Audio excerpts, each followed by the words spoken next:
Kisah nyata, jenazah bertubuh kecil tapi berat saat dibawa. Ternyata semasa hidup ia lakukan ini. Sebagai insan yang lemah, terkadang kita lupa tentang persiapan menghadapi ajal yang memang tentu untuk tiap-tiap manusia di muka bumi ini. Satu di antara langkah untuk menyadarkan diri yaitu dengan banyak menghadiri dan mengingat kematian, karena hal itu yang paling dekat dengan kita.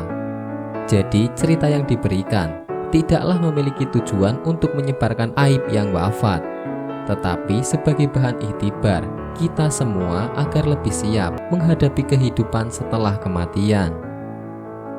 Ini yaitu cerita dari Syekh Sholeh, seorang pengurus jenazah asal Kelantan, Malaysia, yang membagikan suatu pengalaman yang tidak terlupakan di halaman Facebooknya.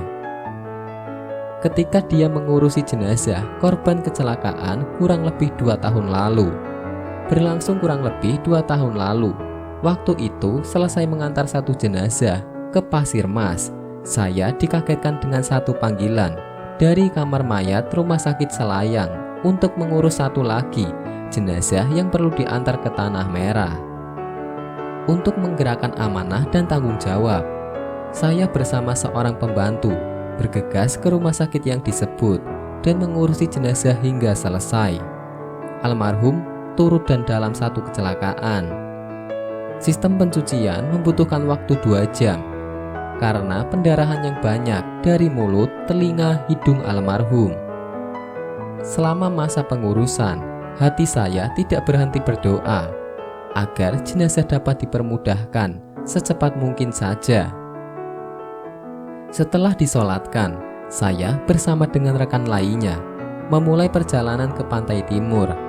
Lalu sepanjang perjalanan, saya saksikan ada perubahan raut pada muka pembantu saya yang tengah mengemudikan ambulan.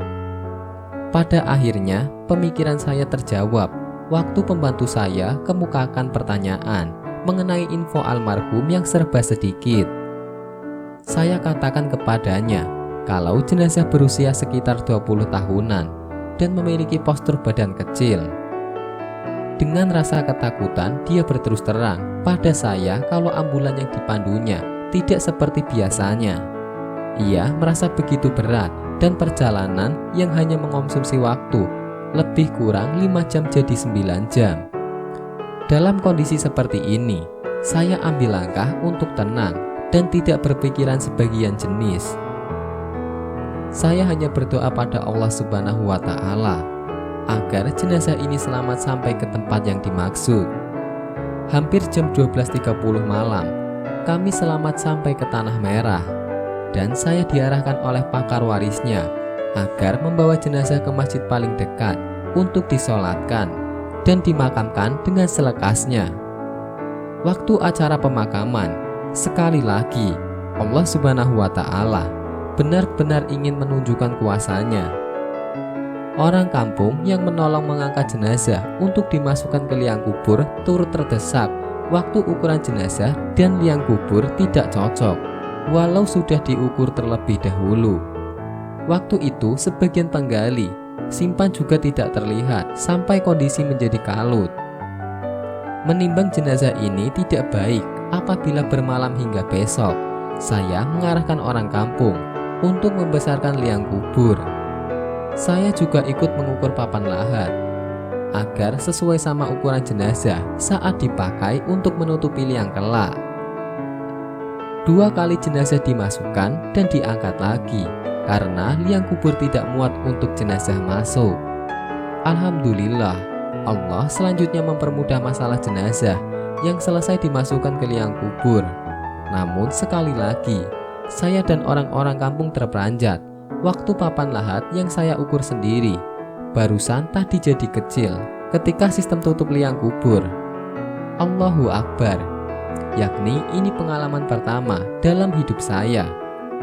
Sepanjang mengurus jenazah dan tidak pernah lagi alami kejadian seperti ini.